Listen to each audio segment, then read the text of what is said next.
I see comments like this on my content about socialism and capitalism, I always think, where did you get your information about socialism from?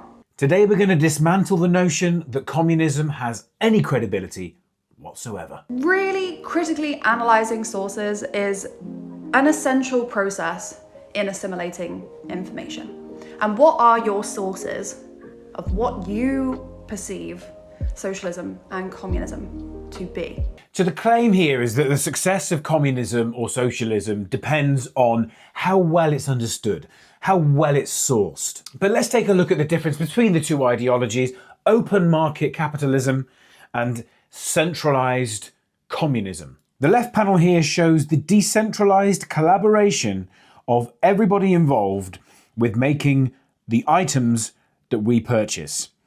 What's the point of this image? Many people collaborate across supply chains, sometimes in the millions, without any central guidance whatsoever. People that specialize in making screws, people that specialize in pliers and material, people that specialize in making wheels, springs, fabrics, all of their collaborative effort without a central planner deliver us all of the products that we use and that we buy. There's an argument to be said about, do we need all of these products? That's fine. But the point here is, it's not a system based on a central planner. It's millions of people collaborating simultaneously, but completely devoid of any one person directing them in any way. It doesn't require any academic theories. It doesn't require any planning. All it requires is that many millions of individuals specialize in something that's valuable to the market. The market pays them for whatever it is they specialize in, and their part in the decentralized collaboration is one of many parts that leads to the finished product. Compare this to the Soviet-style, communist-style central planning, rigged collaboration, where an overarching hierarchy decides, approves, denies what can be produced and what can't be produced, which leads to deprivation, shortages, starvation. This is why the Soviet Union collapsed in the 90s, and it's why millions of people starved to death under Mao in China. The idea that rather than a decentralized collaboration between lots of unknown people where nobody knows the whole process because that's not important, all that's important is that you play your individual role in the supply chain, we go to a system of pre-approved planning, approved production, and that system is repeated in the absence of simple supply and demand. We hear, don't we, that the definition of communism is from each according to ability to each according to need. But what is need? The person that we're listening to right now probably owns many sets of clothes.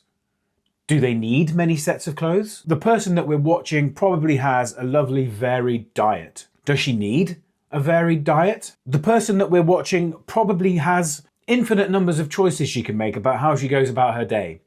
Does she need infinite number of choices about how she goes about her day? That's the system.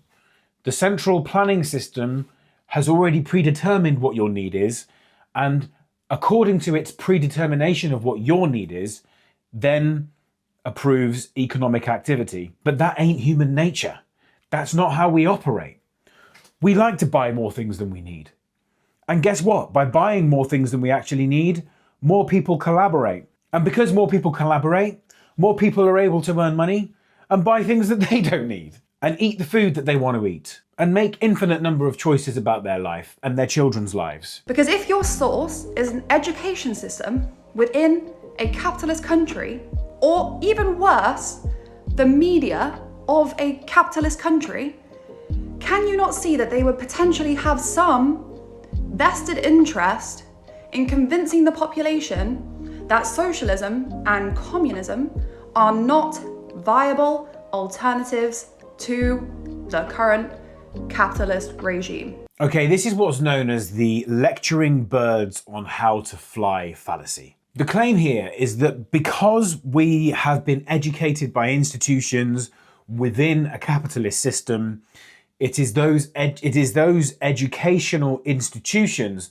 that have perpetuated the open market capitalist ideology. Imagine a flock of birds in cages. Whilst they're in their bird cages, they're being lectured to by academics in a university on things like optimal flight strategy and the winged-based evidence for optimal aerodynamics, and that by teaching them, these experts explain flight to these birds using academic models and various equations, and hey presto, they open the cages and the birds, using the information they've just learned, fly from the cages. Obviously, no sane person believes that it's the evidence-based wing usage that they were taught by the academics that has led these birds to fly. In the same way, educational institutions expanded exponentially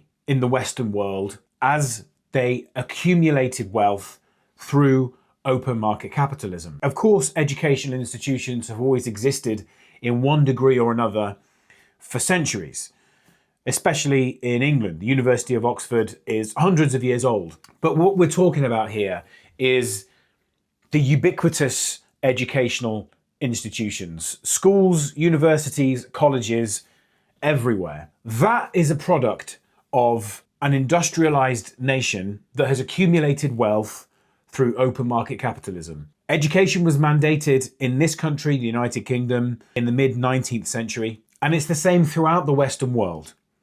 As we became wealthy, we used some of that wealth to expand our educational institutions. The theory was that it would lead or create more wealth. The jury's out on that one. I've got my doubts.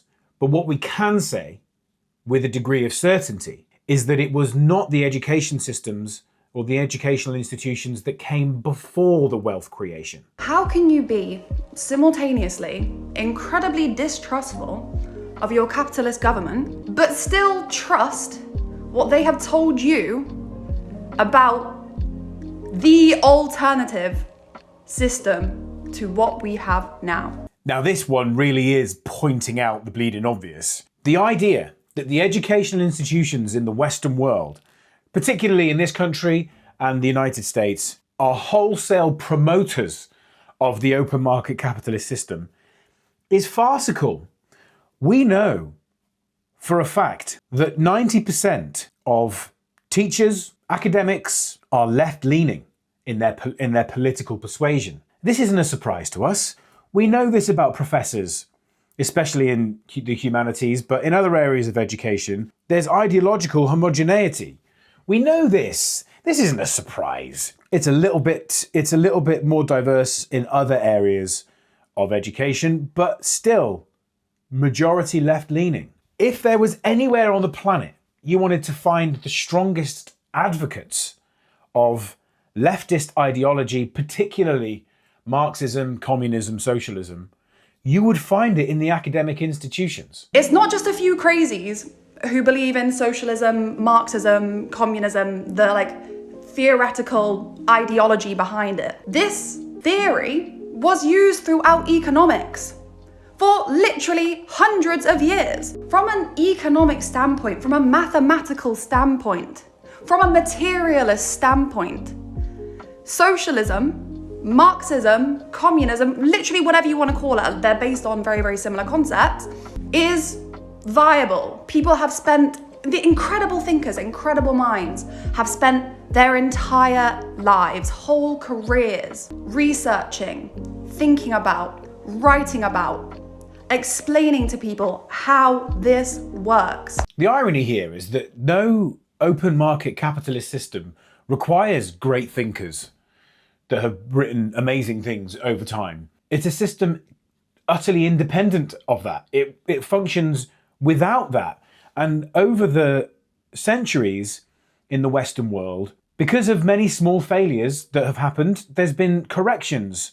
And those corrections have led to the most robust food supply system that has ever existed, ever. And when you compare that to the central planning and communist ideology, where there are great thinkers and lots of theoreticians and lots of ideologues, the results really are quite staggering. In the Soviet Union, for example, famine triggered by forced collectivization, grain requisition quotas, and export priorities, an estimated 5 to 7 million people died from starvation and famine because of this system, where a centralized figure, a centralized authoritative figure, collects resources in order to distribute them fairly, rather than a system completely independent of an overseeing authority, with lots of small, intricate supply chains and lots of people specializing in different areas, collaborating to create a robust system.